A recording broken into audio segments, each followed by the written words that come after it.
India has a troubling relationship with sex, to say the least. We're a country that seems to be having a lot of it, as our rapidly increasing population would attest.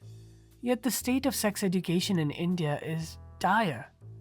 We know that for South Asians, sex is a highly sensitive and taboo topic.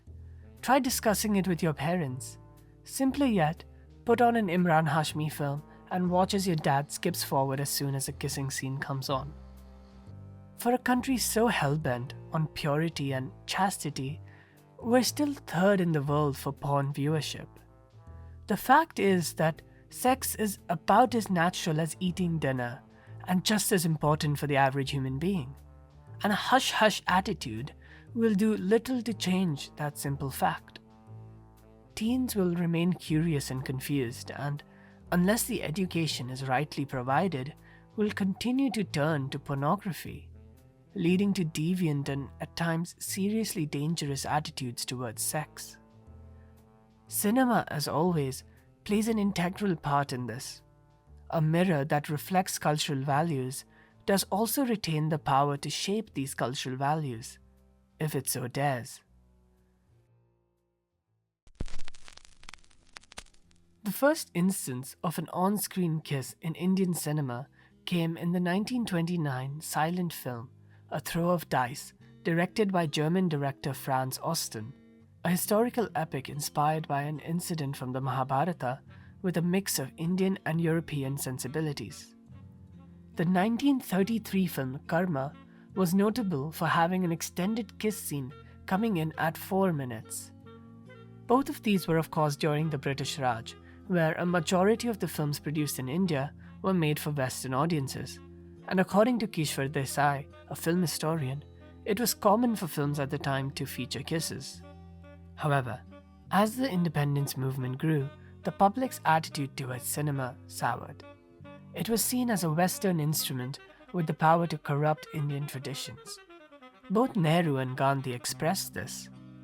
Gandhi proclaimed cinema to be a sinful technology, and further said, "If I was made Prime Minister of the country, these would be the first things I would do.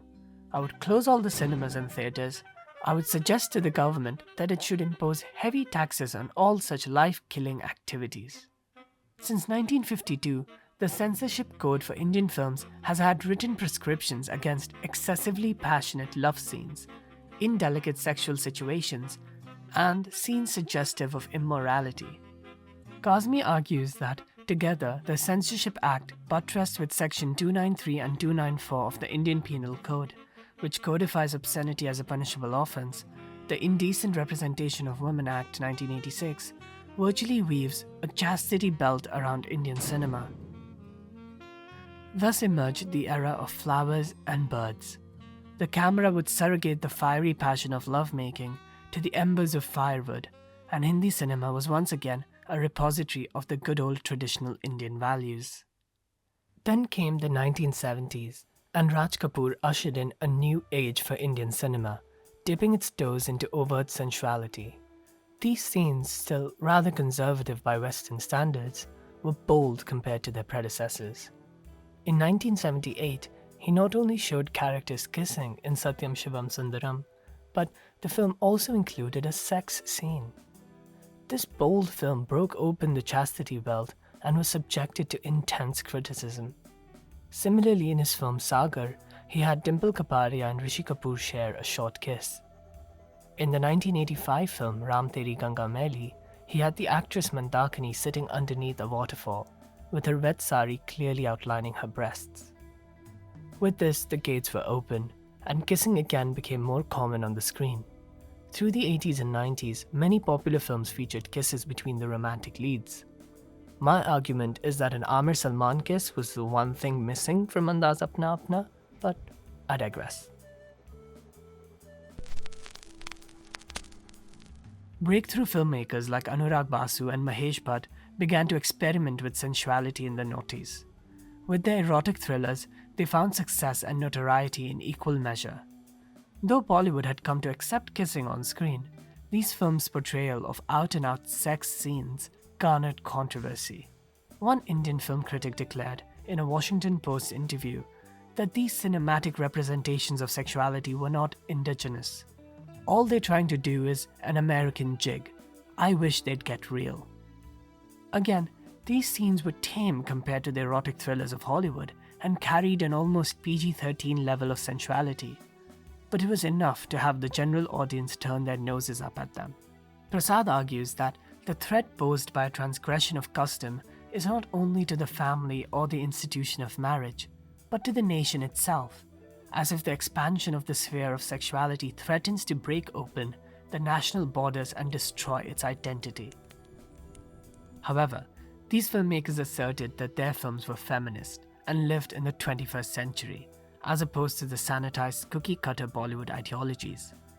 Curtin has argued that the new modes of sexual representation subvert patriarchal Indian codes of sexuality in significant ways, writing that in a society where few women exercise choices about their social roles, portrayals of female desire make a powerful feminist statement. What I want to refrain from doing is taking these films at face value, neither acquiescing to the argument that these portrayals of desire are inherently feminist or liberal, nor disregarding them as threats to cultural heritage. Mahesh Bhatt has strongly advocated for more open discussions around sex in cinema, arguing that we are still straitjacketed by the outdated, outmoded value system the British have left behind.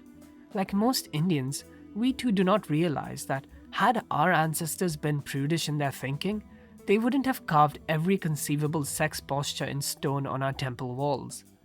Tantra is what India flaunts to the world. The 108 sexual techniques, of which Shiva talks to Parvati, are a part of the great Indian heritage.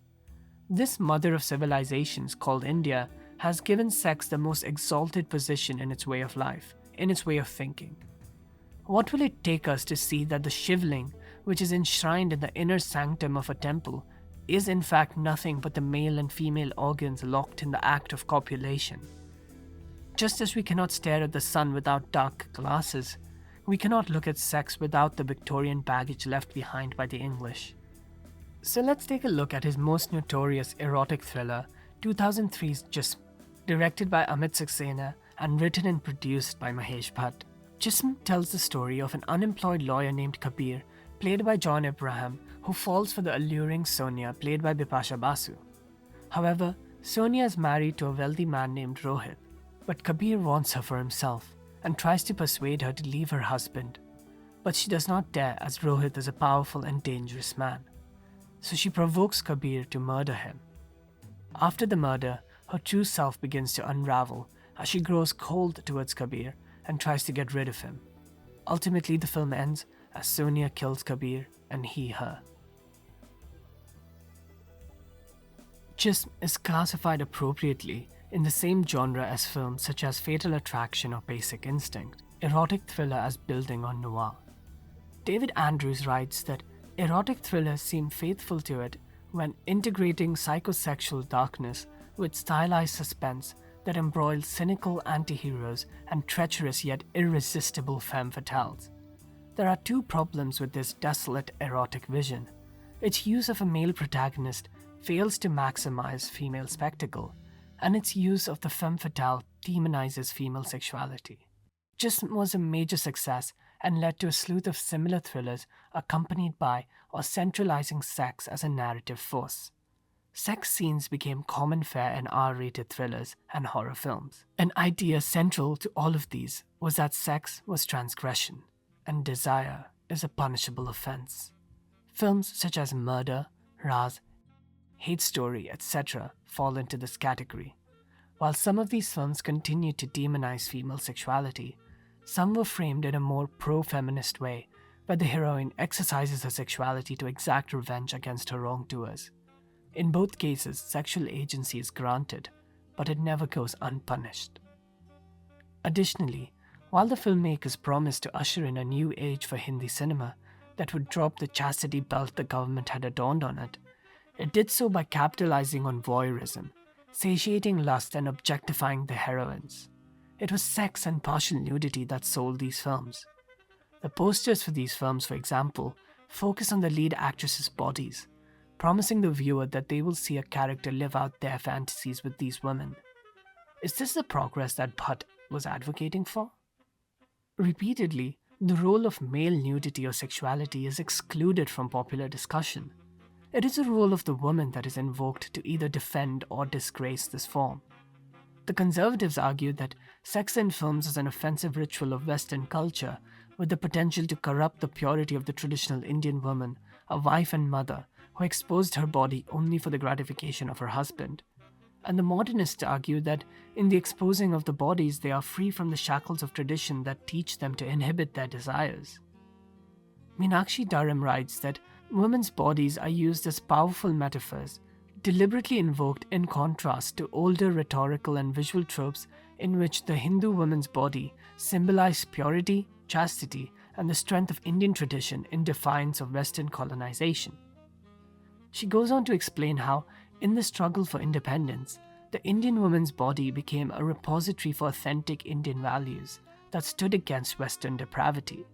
Furthermore, she writes that the Indian woman's body demarcates the borderland between the two cultural paradigms.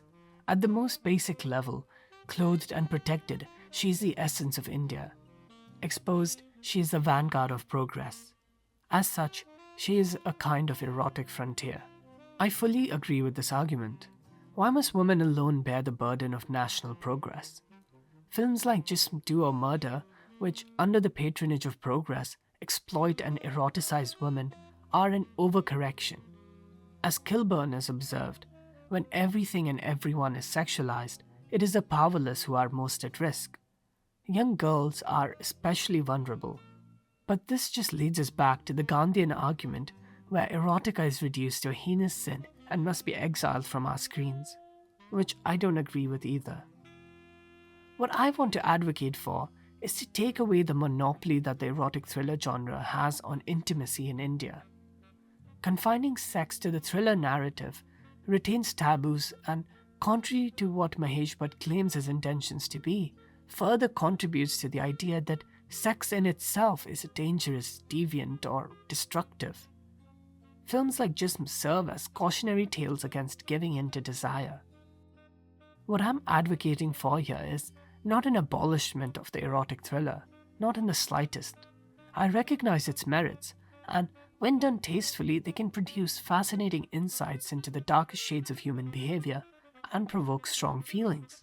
But we have reached a point wherein a film such as All We Imagine Is Light or Girls Will Be Girls gets called porn for an earnest depiction of two young people in love, an exploration of desire and the anxieties surrounding it. If pornography is defined as explicit content with no purpose other than to induce sexual arousal, Brian McNair describes porno chic as a representation of porn in non-pornographic art and culture, a bridge between the safe, chastised artistic world and the murky world of pornography. I feel confident enough to place erotic thrillers within this category. They stylistically mirror pornographic conventions to an extent, and here too is an intentionality to provoke arousal, an acknowledgement that sex sells, but also a desire to represent a real, human instinct that shatters the shackles that the Bollywood mainstream imposes on the art form. As Brian McNair summarizes, this creates an inherently unstable cultural category, which in the end is likely to be pushed into being either art or pornography, never both, and judged accordingly, and nearly always negatively, as either too porny to be art or too arty to be porn. When we confine sex, or even its discussion, to R-rated thrillers, we contribute to a harmful attitude towards sexuality. I mean, India today is a country where a mob may lynch an individual without interference, but a couple taking a stroll together in a park may be confronted by police officers for indecency. Obviously, the onus to change our collective thinking cannot be put onto cinema alone. But as filmmakers, you are free to challenge the norms and push back against what I feel is a society rapidly regressing to conservatism.